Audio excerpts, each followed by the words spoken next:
हाँ तो friends, semiconductor band theory के आधार पे हमने अब ये देख लिया था कि हम पदार्थों को तीन भागों में बांट सकते हैं उनकी चालकता के आधार पे। कंडक्टर्स, इंसुलेटर्स और सेमीकंडक्टर्स, चालक, कुचालक और अर्धचालक। अब सारा का सारा फोकस हमारा अर्धचालक पे था। अर्धचालक 1930s के आसपास डिस्कवर हुए थे और अर्धचालकों ने वैक्यूम ट्यूब्स का स्थान ले लिया था।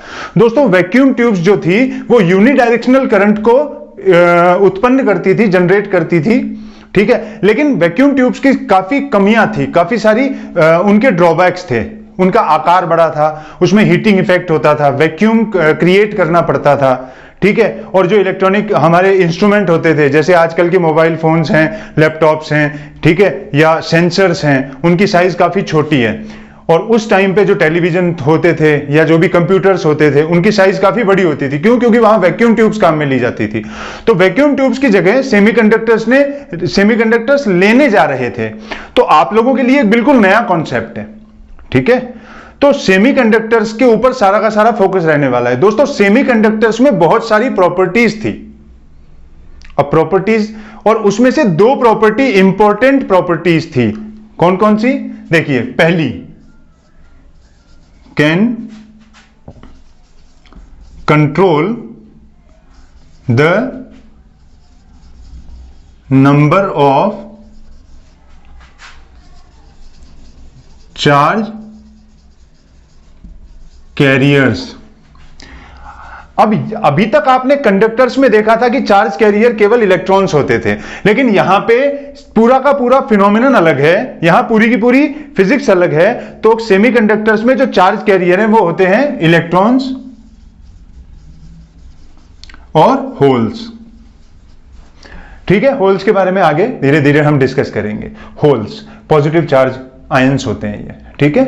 चलिए, तो can control the number of charge carrier. Semiconductor में हम चार्ज कैरियर का नंबर कंट्रोल कर सकते थे।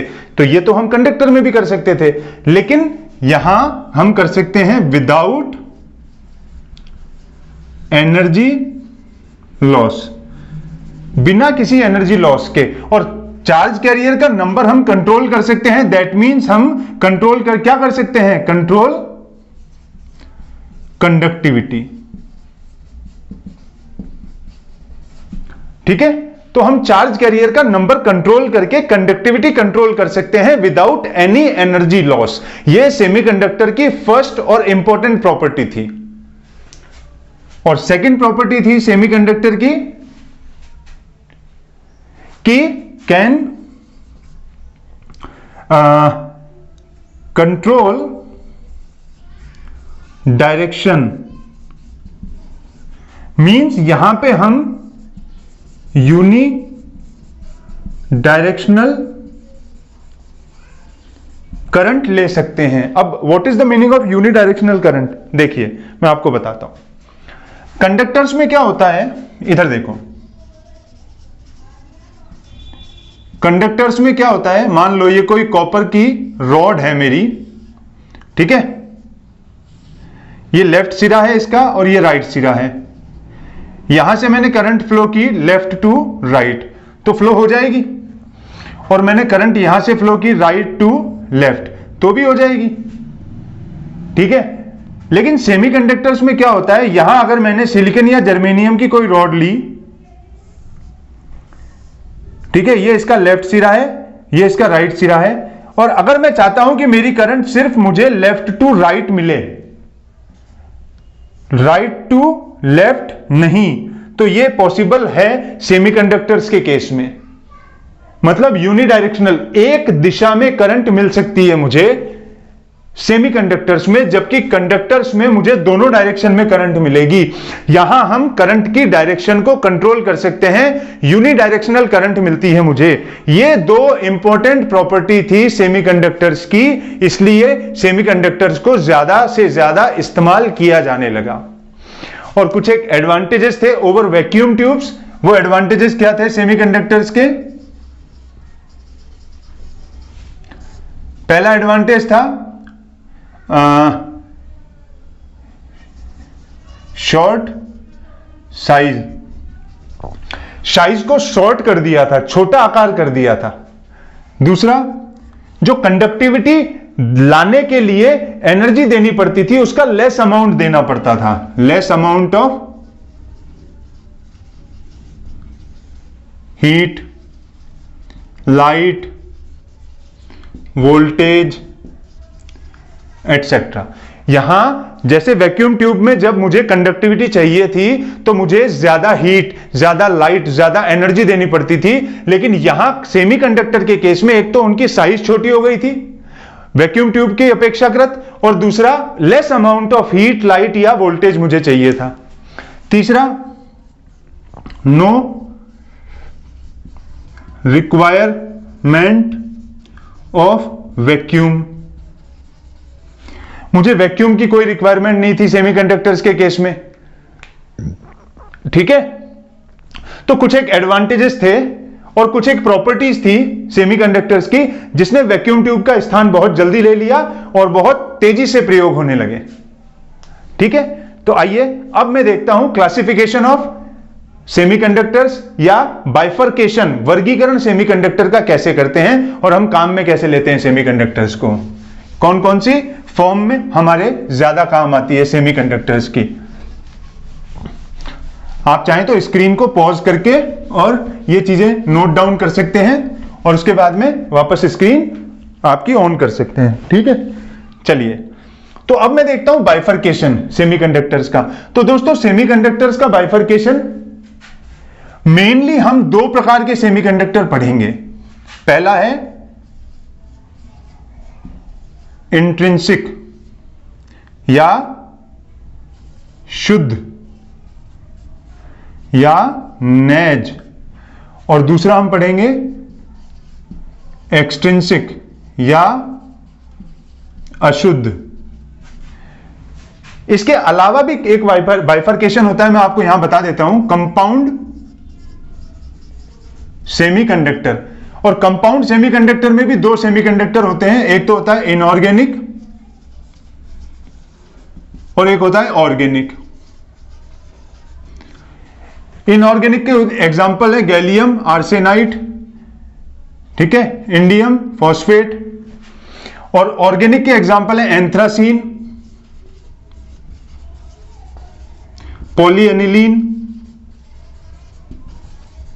एक्सेट्रा।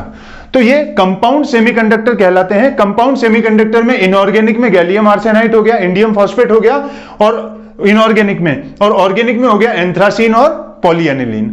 लेकिन हमारा सारा का सारा फोकस कहां रहने वाला है, इन दो प्रकार के सेमीकंडक्टर्स पे, इंट्रिंसिक और एक्सट्रिंसिक, नेज या शुद्ध और अशुद्ध। अशुद्ध का मतलब क्या होता है अभी बताता हूं। चलिए पहले बात करते हैं नेज अर्धचालक की। तो जो फोर्थ ग्रुप एलिमेंट हैं पीरियोडिक टेबल में, ठीक है, जैसे डायमंड, सिलिकॉन, जर्मेनियम,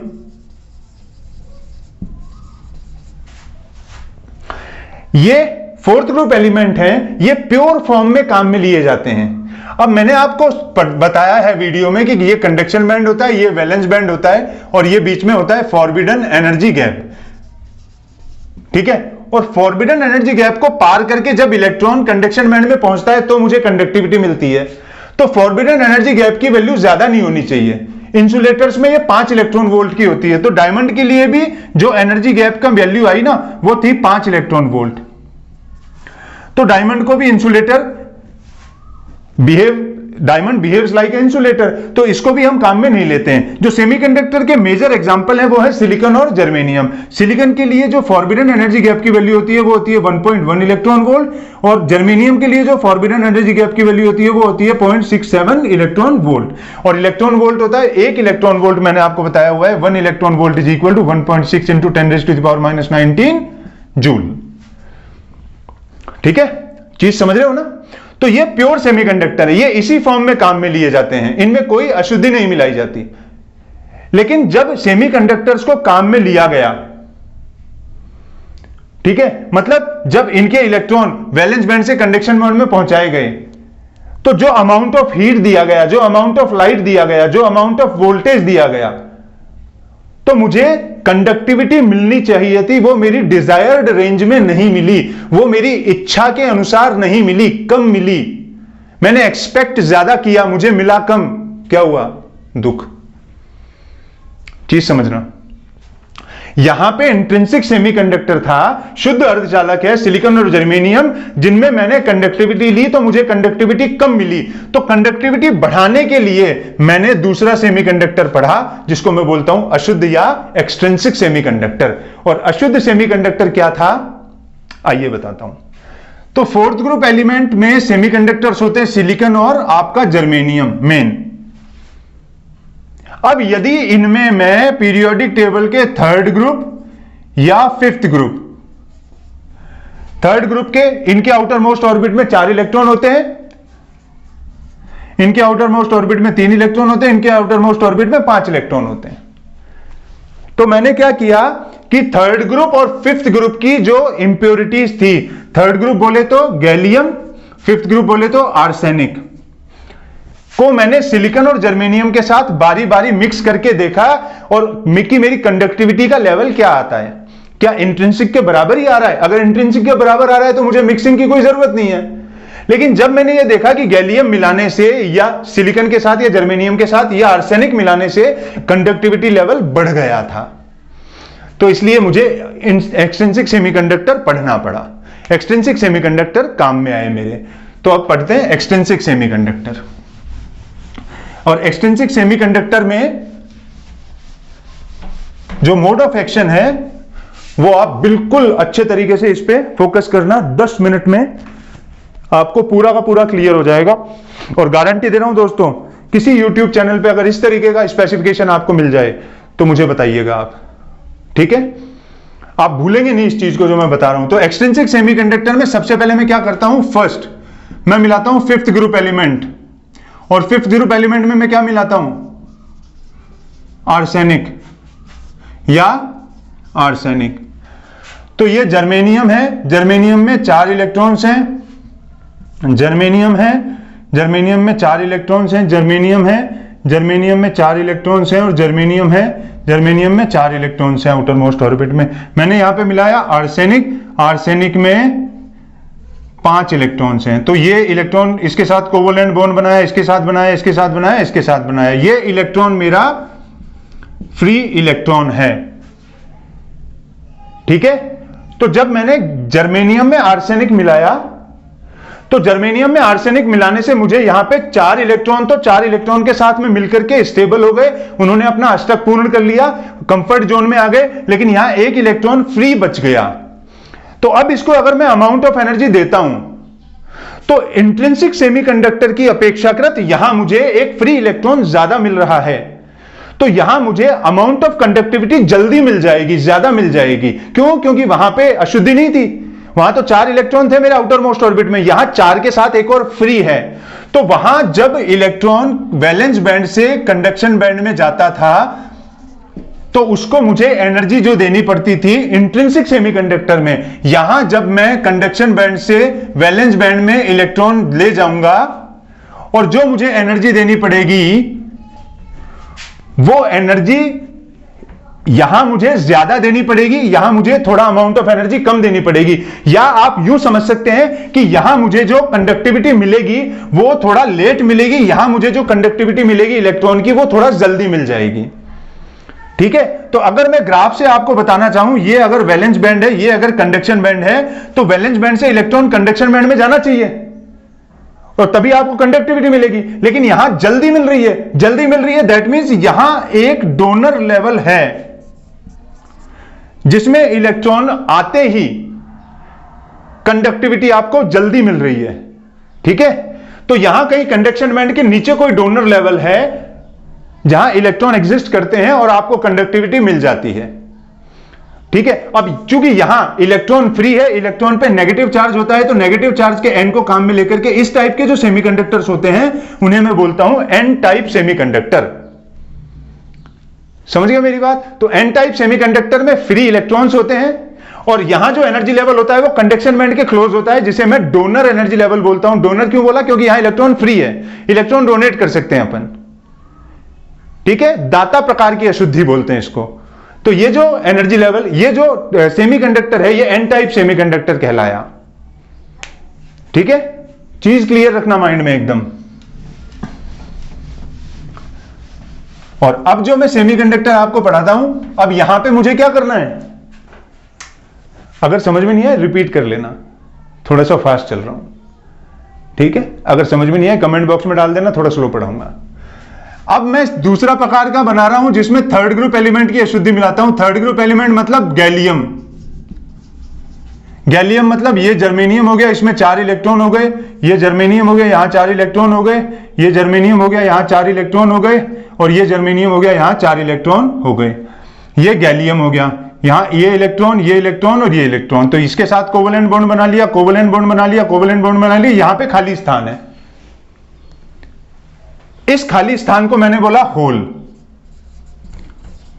होल वास्तव में एग्जिस्ट नहीं करते, मैथमेटिकली कैलकुलेशन के लिए होल को लिया जाता है, ऐसा मैंने कहीं पढ़ा था। ठीक है, अब देखो, अगर इसको मैं स्मॉल अमाउंट ऑफ एनर्जी देता हूं, ये जो मैंने मिक्सिंग की है, जो मैंने डोपिंग किया है, डोपिंग मतलब किसी अशुद्धि के मिलाने का जो प्रोसेस होता है उसे डोपिंग बोलते हैं, मादन करना, मादित करना। ठीक है, तो ये देखो, जब मैंने गैलियम के साथ में जर्मेनियम को मिलाया तो यहां मुझे फ्री इलेक्ट्रॉन मिला, और अब मैंने इसको जरा सी एनर्जी दी तो यहां कोई जर्मेनियम का ये एक और एटम है, ये इलेक्ट्रॉन यहां हल्की सी एनर्जी देकर के इस इलेक्ट्रॉन को इसने होल ने इसको एक्वायर कर लिया, और होल ने इसको एक्वायर कर लिया तो यहां क्या बन गया, दूसरा होल बन गया। और वापस से एनर्जी दी तो यहां कोई जर्मेनियम का एटम था, ये यहां एनर्जी लेकर के आया, और यहां जब इसने इलेक्ट्रॉन आया तो यहां क्या बन गया, होल। तो यहां मूवमेंट ऑफ होल हो रहा है। होल भी चार्ज कैरियर है, और होल के मूवमेंट के कारण भी करंट फ्लो होता है। जैसे इलेक्ट्रॉन के मूवमेंट के कारण करंट फ्लो हो रहा है, यहां होल को मैंने पॉजिटिव चार्ज बोला, और पॉजिटिव चार्ज के मूवमेंट, जैसे पहले यहां था, फिर यहां आया, फिर यहां आया, तो ये मूवमेंट ऑफ पॉजिटिव चार्ज मैंने माना। तो इस मूवमेंट ऑफ पॉजिटिव चार्ज के कारण जो मेरा करंट फ्लो हुआ, उसको भी मैंने होल के कारण करंट फ्लो माना। ठीक है, तो ये चीज समझो आप। अब जो मेरा इंट्रिंसिक सेमीकंडक्टर था, उसमें जब कंडक्शन बैंड से वैलेंस बैंड, मतलब वैलेंस बैंड से कंडक्शन बैंड में जब इलेक्ट्रॉन जाता था, तो मैंने जो एनर्जी दी, और यहां मैंने extrinsic semiconductor third group element जब मिलाया, और यहां मैंने जो एनर्जी दी,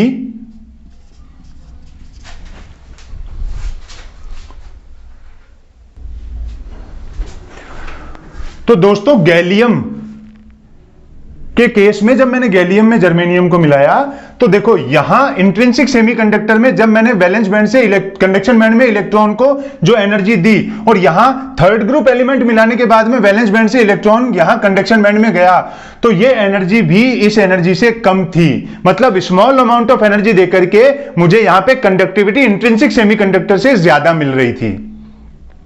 ठीक है, अब यहां मैंने जब ग्राफ बनाया तो मैंने ये देखा कि ये जो वैलेंस बैंड था, जो गैलियम में होल था, उसकी जो एनर्जी थी वो वैलेंस बैंड की एनर्जी से स्लाइटली ज्यादा थी। दैट मींस यहां पे कोई लेवल होना चाहिए जिसमें गैलियम का जो होल है वो प्रेजेंट होगा, और ये जब कंडक्शन बैंड में जाएगा तो ये कंडक्शन बैंड में जाकर के होल, जब कंडक्शन बैंड वैलेंस बैंड से कंडक्शन बैंड में जब होल जाएगा तब मुझे कंडक्टिविटी मिलेगी।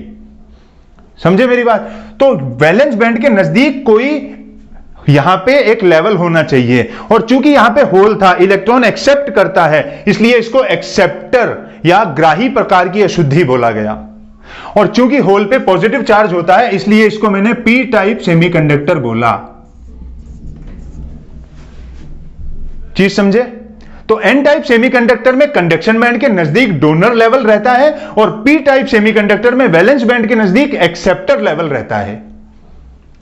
ठीक है, तो दोस्तों ये एक्सट्रिंसिक सेमीकंडक्टर थे जो मैंने आपको आज बताए, और सेमीकंडक्टर का ये जो सीरीज है ये रेगुलरली चालू रहेगी, एक भी वीडियो मिस मत करना। और अगर ये वीडियो आपको पसंद आया हो तो लाइक, शेयर, कमेंट और सब्सक्राइब जरूर करना। अगर आपको इस बीच में कोई और टॉपिक पढ़ना हो तो कमेंट बॉक्स में डाल दो। और अगर इसमें कोई प्रॉब्लम है, कोई चीज समझ में नहीं आई है, कोई चीज आपको चाहिए, पीडीएफ के नोट्स चाहिए, तो मुझे कमेंट बॉक्स में जरूर लिखिए। ठीक है, थैंक यू वेरी मच। मैं संजय पारिक एक बार फिर आपका थैंक्स अदा करता हूं।